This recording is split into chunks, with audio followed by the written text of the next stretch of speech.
Une famille adoptive a attaché une femme noire à un poteau et l'a traitée de ratée jusqu'à ce que son mari milliardaire fasse couler le champagne dans des coupes en cristal, tandis que les invités, vêtus de tenues peu élégantes, riaient du spectacle dans le jardin du manoir Whitmore. Olivia 28 restait immobile, les poignets solidement attachés au poteau décoratif, les marques de la corde déjà visibles sur sa peau foncée. Sa robe simple avait été achetée spécialement pour sa sœur adoptive Catherine, était désormais sale et déchirée.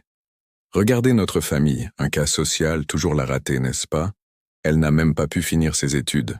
Catherine leva son verre, provoquant de nouveaux éclats de rire parmi les invités. Combien d'emplois as-tu perdu cette année, Olivia? 3, 4? Olivia Eleanor Whitmore se contentait d'observer avec un sourire forcé, tandis que son mari Richard riait ouvertement. Après 15 ans passés dans la famille Whitmore, Olivia était toujours traitée comme une étrangère, pire encore, comme un projet caritatif qui n'avait jamais abouti. Elle avait le potentiel pour devenir quelqu'un dans la vie, mais elle a gâché toutes ses chances, commenta Eleanor à un groupe d'amis, suffisamment fort pour qu'Olivia puisse l'entendre. Nous l'avons adoptée pour donner un bon exemple de diversité à nos enfants, mais franchement, elle est l'exemple même de ce qu'il ne faut pas faire. Olivia aurait pu crier, pleurer ou supplier qu'on la libère, mais elle prit une profonde inspiration et garda la tête haute, le regard loin de montrer la défaite, affichant un calme surprenant qui déconcerta certains des invités. « Pourquoi? Ne pleure-t-elle pas » murmura un invité à un autre. « Je serais mortifié. » Thomas, le frère de Catherine, s'approcha avec un verre d'eau. Pendant un instant, Olivia crut qu'il allait l'aider, mais il lui jeta l'eau au visage, provoquant une nouvelle vague de rire. « Pour te rafraîchir les idées, » ricana-t-il.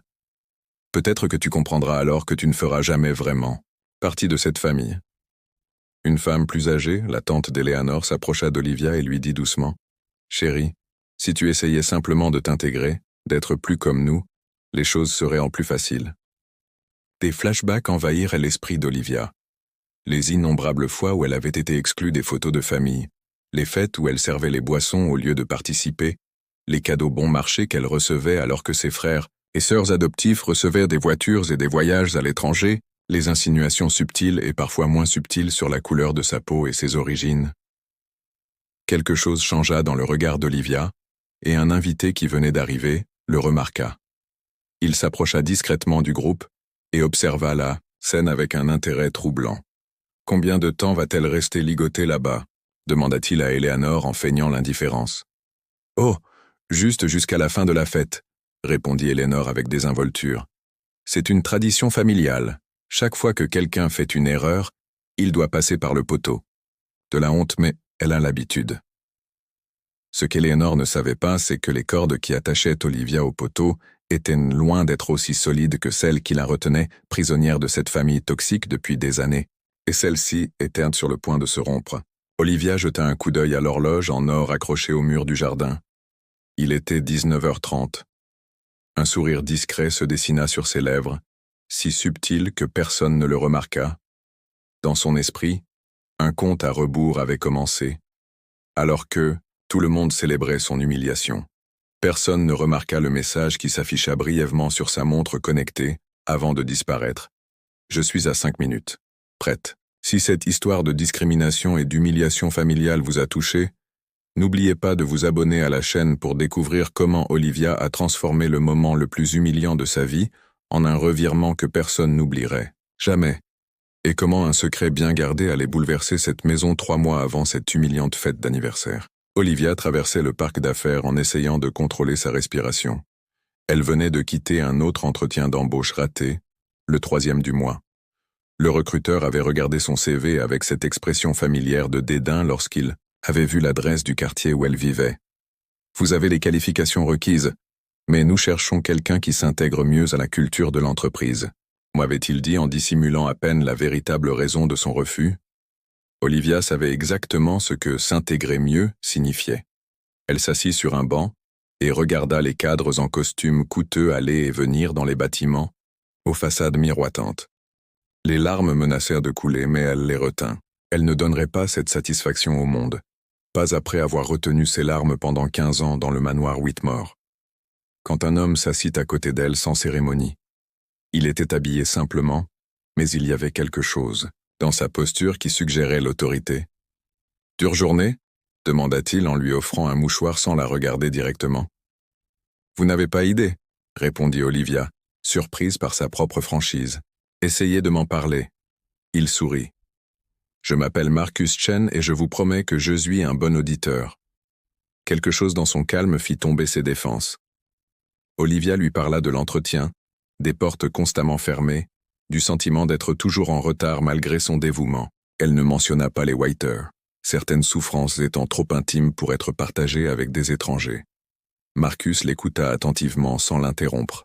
Quand elle eut terminé, il dit simplement « Vous êtes la personne la plus qualifiée que j'ai rencontrée depuis des mois, et mon entreprise a besoin de quelqu'un comme vous. » Olivia a ri amèrement. « Vous n'avez même pas vu mon CV ? » « Je n'en ai pas besoin.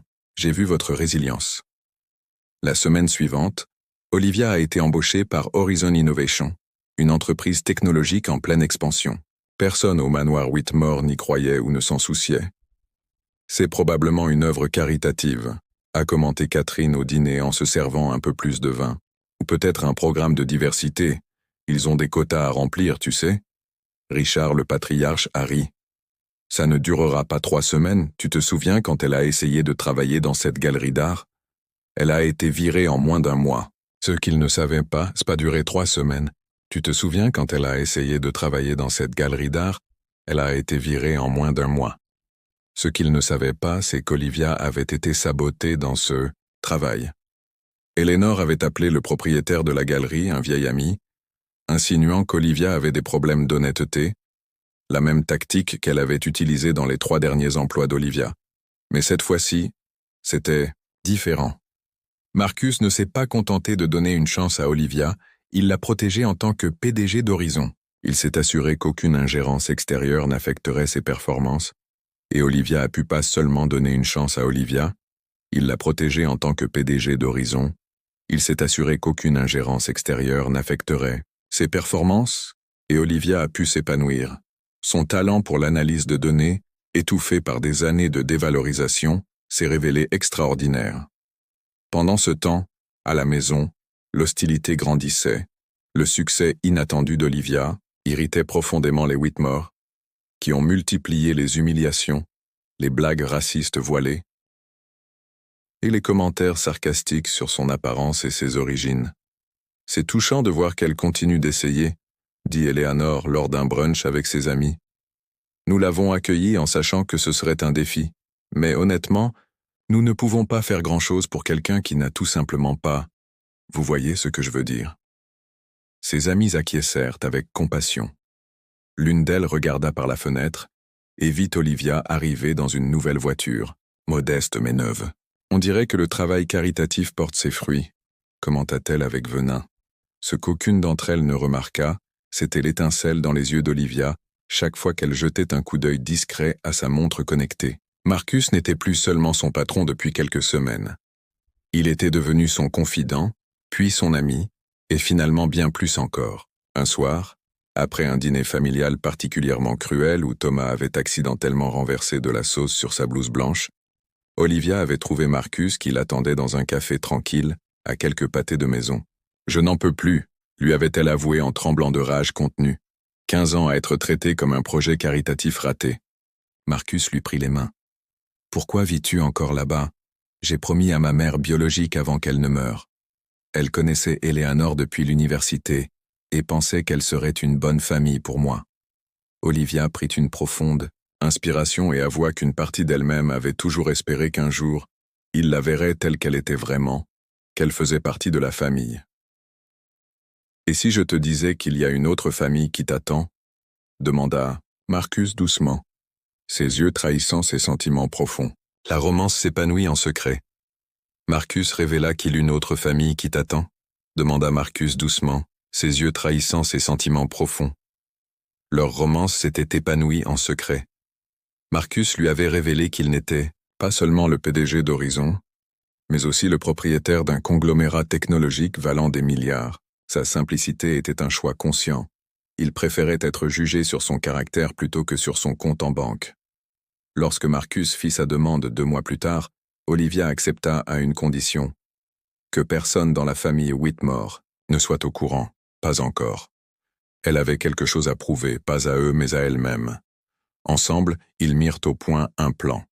Olivia fit profil bas au manoir, endurant chaque insulte, chaque humiliation avec une nouvelle sérénité qui déconcertait la famille. Elle commença à rassembler des preuves, enregistrant les conversations, sauvegardant les SMS cruels, documentant chaque incident de violence psychologique. Une semaine avant l'anniversaire de Catherine, Olivia et Marcus officialisèrent leur union lors d'une cérémonie privée en présence de 2 témoins seulement. Même leurs amis les plus proches n'étaient pas encore au courant. « Quand allons-nous leur dire ?» demanda Marcus alors qu'il signait les documents. Au moment idéal, Olivia répondit « Quand ils ne pourront plus nier ce qu'ils ont fait, quand le monde entier regardera. » Ce que les White interprétaient comme de la résignation était en réalité le calme calculé de quelqu'un qui savait exactement ce qui allait se passer. Derrière son silence se cachait non seulement un plan pour tout révéler, mais aussi une nouvelle vie. Une vie qu'ils n'auraient jamais pu imaginer pour l'échec qu'ils avaient adopté. Alors qu'Olivia restait attachée au poteau lors de cette fête, sa smartwatch vibra une nouvelle fois. Le plan avait été accéléré. Marcus n'était pas à plus de 5 minutes, il était déjà là parmi les invités, observant tout, documentant chaque instant de l'humiliation publique que les Blancs considéraient comme une simple tradition familiale. Et il n'était pas seul dans le garage du manoir. Une voiture discrète attendait avec Sofia Martinez, la journaliste d'investigation la plus respectée de la côte Est. Une femme connue pour avoir fait tomber des empires bâtis sur les préjugés et les abus. À ses côtés se trouvait James Washington, l'avocat qui avait réussi à poursuivre en justice 3 des plus grandes entreprises du pays pour discrimination systématique. Plus grandes entreprises du pays pour discrimination systématique. La corde qui liait Olivia au poteau semblait solide, mais pas plus solide que sa détermination. Alors que tout le monde riait et buvait du champagne à ses dépens, personne ne se rendait compte que chaque seconde de cette humiliation n'était pas la fin de son histoire, mais seulement le début de la fin de la famille Whitmore. L'horloge en or indiquait 19h45 lorsque le bruit d'un hélicoptère a retenti dans la fête. Les invités ont levé les yeux, perplexes, tandis que le vent, des hélices ébouriffait les compositions florales. L'hélicoptère a atterri dans le champ adjacent, arborant le logo Horizon Innovations. Eleanor a froncé les sourcils. Qui ose atterrir sur notre propriété sans permission? Avant que quiconque puisse réagir, Marcus Chin a traversé la pelouse à grands pas, accompagné d'une femme portant un badge de presse et d'un homme en costume impeccable. Le silence s'est fait lorsqu'il s'est dirigé directement vers le poteau où Olivia était toujours attachée. « Qui êtes-vous, Richard ?» cria-t-il en se plaçant entre eux. Marcus l'ignora, sortit un couteau de poche et coupa les cordes qui liaient Olivia. Il enroula sa veste autour de ses épaules et examina ses poignets meurtris. « Ça va ?» demanda-t-il doucement. Olivia acquiesça, laissant couler une seule larme. Marcus se tourna enfin vers Richard. « Je suis Marcus Chin, PDG de Horizon, Innovation et le mari d'Olivia. » Catherine laissa tomber son verre qui se brisa sur le patio en pierre. Son mari, Eleanor, le ramassa en riant. « C'est absurde, Olivia n'a même pas de petite amie. » La femme à côté de Marcus s'avança. « Sofia Martinez, CNN. Nous documentons cet événement pour une série sur la discrimination familiale et la violence psychologique. C'est une propriété privée, » cria Richard. En fait, l'homme en costume intervint. « Nous sommes ici, à l'invitation d'Olivia Shun, résidente de cette maison, James Washington, avocat. Voici les ordonnances du tribunal que nous avons obtenues cet après-midi. » Les yeux de Richard s'écarquillèrent lorsqu'il reconnut les sommes ici à l'invitation d'Olivia Chan, une résidente de cette maison. James Washington, avocat. Voici les ordonnances du tribunal que nous avons obtenues cet après-midi. Les yeux de Richard s'écarquillèrent lorsqu'il reconnut le nom du célèbre avocat spécialisé dans les droits civiques. Marcus serra doucement la main d'Olivia Main. Il était temps qu'elle rompe le silence qui durait depuis 15 ans. « Vous m'avez fait croire que je ne valais rien, » dit-elle d'une voix qui résonna dans le jardin silencieux. « Vous m'avez traité de bonne à rien, d'incompétente, d'ingrate. Vous m'avez fait travailler comme domestique tout en prétendant être mes parents. C'est ridicule, » protesta Catherine. « Olivia a toujours été perturbée, » dit-elle, avant d'être interrompus par les écrans qui se dispersèrent dans le jardin et affichèrent des photos de Catherine et des captures d'écran de messages de la famille Whitmore. Catherine, quelqu'un doit rappeler à notre sœur que la charité n'a rien à voir avec la parenté.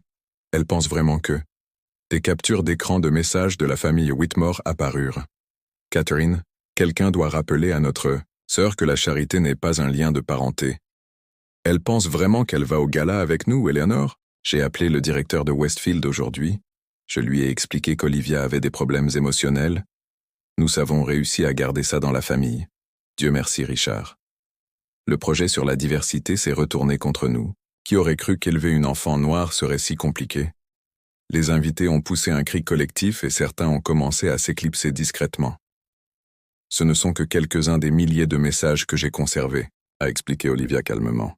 J'ai aussi des enregistrements, des déclarations et des rapports médicaux sur les blessures que j'ai subies. Des blessures? A murmuré quelqu'un.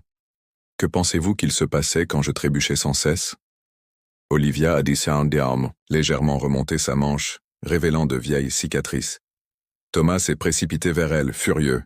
« Tu es en train de tout gâcher. » Marcus s'interposa entre eux. « Qu'avez-vous fait exactement pour elle, Thomas? Vous l'avez attachée à un poteau ou vous avez saboté sa candidature à l'université ?» Les écrans changèrent à nouveau, montrant des documents financiers de la Fondation Whitmore avec des virements suspects surlignés en rouge. Eleanor tituba. « Vous ne pouvez pas faire ça. Pas faire ça, notre réputation, sa réputation. » Répéta Olivia. « Tu t'inquiètes pour ta réputation alors que tu m'as attaché à un poteau devant. Une centaine de personnes. » Un drone survolait le jardin, filmant la scène. D'autres drones apparurent, certains avec le logo de chaîne d'information. « C'est diffusé en direct, » informa Sophia. « Et demain, ce sera à la une de tous les grands journaux. » Richard comprit enfin l'ampleur de la situation. « Que veux-tu? De l'argent? On peut négocier. » « Je ne veux pas de ton argent. » L'interrompit Olivia. « Je veux juste être traité comme un être humain. » James Washington s'avança. « Cependant, vos documents financiers ont révélé des irrégularités qui ont déjà été transmises aux autorités. Nous disposons de preuves suffisantes, ne veux pas de ton argent. » L'interrompit Olivia. « Je veux juste être traité comme un être humain. » James Washington s'avança. « Cependant, vos relevés bancaires ont révélé des irrégularités qui ont déjà été transmises aux autorités. Nous avons suffisamment de preuves pour vous poursuivre pour détresse émotionnelle, abus psychologiques et éventuellement abus physiques. » Les invités commencèrent à s'éloigner de la famille Whitmore, comme s'ils étaient porteurs d'une maladie contagieuse. Tante Elisabeth, la sœur aînée d'Eleanor, s'approcha d'Olivia. « J'ai toujours eu des soupçons, mais je n'ai jamais eu le courage d'intervenir. »« Pardonne-moi. » Olivia la regarda. « Tu savais et tu n'as rien fait. » Marcus passa un bras protecteur autour des épaules d'Olivia. Les épaules. « Vraiment ?» Elle acquiesça, mais avant de se détourner, elle regarda Catherine. « Connais-tu la différence entre nous? Tu n'as jamais eu à prouver ta valeur pour être aimé. J'ai passé toute ma vie à essayer, jusqu'à ce que je réalise que le problème ne venait pas de moi. » Alors qu'Olivia et Marcus s'éloignaient du domaine, l'empire social des Whitmore s'effondrait en temps réel. Le monde assistait à la chute d'une façade de perfection, révélant des années de cruauté et de discrimination. La question qui restait en suspens était simple. Que se passe-t-il lorsque ceux qui ont bâti leur identité sur l'humiliation des autres se retrouvent, soudainement exposés au même examen minutieux qu'ils ont imposé aux autres? La réponse allait commencer à se dévoiler le lendemain matin, lorsque le premier journal est arrivé dans les kiosques, avec le titre « Une famille influente révèle la face cachée de l'élite américaine ». Le lendemain de la révélation, l'histoire d'Olivia faisait la une des journaux nationaux. Son visage était sur tous les écrans, non plus en tant que victime, mais en tant que symbole de la résistance. Le hashtag #BriadOliviaStrong était en vogue, tandis que des experts débattaient de l'adoption transraciale prédatrice et des abus institutionnalisés dans les familles élitistes dans les émissions matinales. Il ne s'agissait pas de vengeance, expliqua Olivia dans sa première et unique interview exclusive, accordée 3 mois après l'incident. Il s'agissait de la vérité, de montrer que les gens comme moi pas obligés de rester invisibles. L'interview, enregistrée dans le nouvel appartement d'Olivia et Marcus, nouvel appartement de Chicago, révélait une femme transformée, confiante, éloquente et enfin libérée du poids de 15 ans d'abus. À ses côtés, Marcus restait discret, laissant toute la vedette à Olivia. Les Whittor, en revanche, ont connu une chute aussi rapide que brutale. Richard a perdu son poste au conseil d'administration de 3 grandes entreprises, après que des enquêtes ont révélé qu'il avait utilisé son influence pour saboter la carrière d'employé noir prometteur. Eleanor a vu son réseau social disparaître du jour au lendemain. Les mêmes amis qui avaient applaudi son geste charitable, en adoptant Olivia, niaient désormais toute relation étroite avec elle. « Je ne suis pas raciste », insista Eleanor lors d'une interview désastreuse où elle finit par traiter le journaliste de trop sensible lorsqu'il lui posa des questions sur des messages particulièrement offensants. Olivia a toujours eu du mal à s'intégrer. Nous avons fait de notre mieux. Catherine, dont le mariage avait été annulé par son fiancé horrifié, est devenue persona non grata dans son cercle social. Sa carrière d'influenceuse numérique s'est effondrée lorsque ses sponsors ont résilié leur contrat et qu'elle a tenté de tirer profit d'une vidéo d'excuses, mais les commentaires ont été fermés après une avalanche de critiques. Thomas, accusé de violence physique, a dû faire face à des conséquences encore plus graves lorsque d'anciens employés de son entreprise ont raconté des histoires similaires. Un comportement prédateur s'est révélé, entraînant son licenciement et de multiples poursuites judiciaires. L'empire financier des Whitmore s'est effondré lorsque des auditeurs ont découvert des irrégularités fiscales au sein de leur fondation caritative, ironiquement la même fondation qu'ils utilisaient pour se présenter comme des champions de la diversité. Le manoir a été mis en vente pour couvrir les dettes juridiques qui s'accumulaient, tandis qu'Olivia refusait de rester simplement la femme qui avait été attachée au poteau avec Marcus. Elle a fondé l'Initiative for Ethical Adoption, IA, une organisation dédiée à la réforme des pratiques d'adoption transraciale et à l'aide psychologique aux enfants adoptés, confrontés à des problèmes d'identité et d'appartenance. Les voitures ne disparaîtront pas disparaître, a-t-elle expliqué lors de l'inauguration du premier centre de lutte du IA, 2 ans après l'incident, mais nous pouvons les transformer en outils pour construire un monde meilleur. Tante Elisabeth, seule membre de la famille Whitmore à avoir montré un remords sincère, est devenue bénévole à la fondation, travaillant sans relâche pour rattraper des années de complicité silencieuse. J'ai appris à mes dépens que la neutralité face à l'oppression, c'est choisir le camp de l'oppresseur, a-t-elle avoué dans un groupe de soutien pour les membres de la famille. 5 ans après cette nuit fatidique, Olivia a publié ses mémoires, qui ne sont pas un récit sensationnaliste des abus subis, mais une réflexion profonde sur l'identité, l'appartenance et le cheminement vers la découverte de sa propre voie. Le livre est devenu un best-seller instantané et fait désormais partie des lectures obligatoires dans les cours de travail social des universités du pays. Un après-midi d'automne, alors qu'Olivia signait des exemplaires dans une librairie de Manhattan, une femme dans la file d'attente a attiré son attention. C'était Catherine, très différente, sans de maquillage, ni de bijoux coûteux, ni d'air supérieur. « Je n'attends pas ton pardon, » dit Catherine lorsqu'elle arriva enfin devant elle. « Je voulais juste que tu saches que ton livre a changé quelque chose en moi. » Olivia scruta le visage de celle qu'elle avait autrefois appelée sa sœur. Il ne s'agissait pas de pardon, Catherine, mais de responsabilité. Elle lui tendit le livre dédicacé et, avant que Catherine ne s'éloigne, elle ajouta « J'espère que tu trouveras la paix. J'ai trouvé la mienne aujourd'hui. » Olivia Chon dirige l'une des organisations les plus respectées du pays qui défend les droits des enfants adoptés. Son histoire a inspiré une législation plus stricte sur les pratiques d'adoption et une prise de conscience de la discrimination systémique. Le sondage auquel elle était liée est devenu un symbole, non pas d'humiliation, mais de transformation. Marcus et Olivia ont maintenant 2 enfants adoptés qui grandissent dans un foyer où la diversité est célébrée et non tolérée. Leur maison est toujours ouverte aux jeunes en transition entre l'enfance et l'âge adulte, vers l'âge adulte. La véritable justice, réfléchit souvent Olivia, ne réside pas dans la chute de ceux qui lui ont fait du mal, mais dans la construction d'un héritage qui garantit que d'autres enfants ne vivront jamais ce qu'elle a vécu. Marcus, la richesse a apporté le confort, mais c'est la force intérieure d'Olivia Est qui a donné un sens à ses discours à travers le pays. Elle conclut toujours par les mêmes mots. Ne laissez pas les cicatrices de votre passé définir Votre avenir. Laissez-les nourrir votre compassion, renforcer votre détermination et guider votre mission. La plus grande vengeance contre ceux qui tentent de vous rabaisser est de devenir si puissant que votre simple existence devient un acte de révolution. Les dernières nouvelles concernant les White révèlent qu'Eleanor vit recluse, que Richard risque une peine de prison pour fraude fiscale et que Thomas purge une peine de travaux d'intérêt général sous surveillance. Le manoir où Olivia a été humiliée a été transformé en centre communautaire pour les jeunes issus de quartiers défavorisés. La vie d'Olivia n'est pas définie par ce que les Whitmore lui ont fait, mais par ce qu'elle a choisi de faire de sa douleur. La femme qui était attachée à un poteau libère désormais les autres de leurs chaînes invisibles.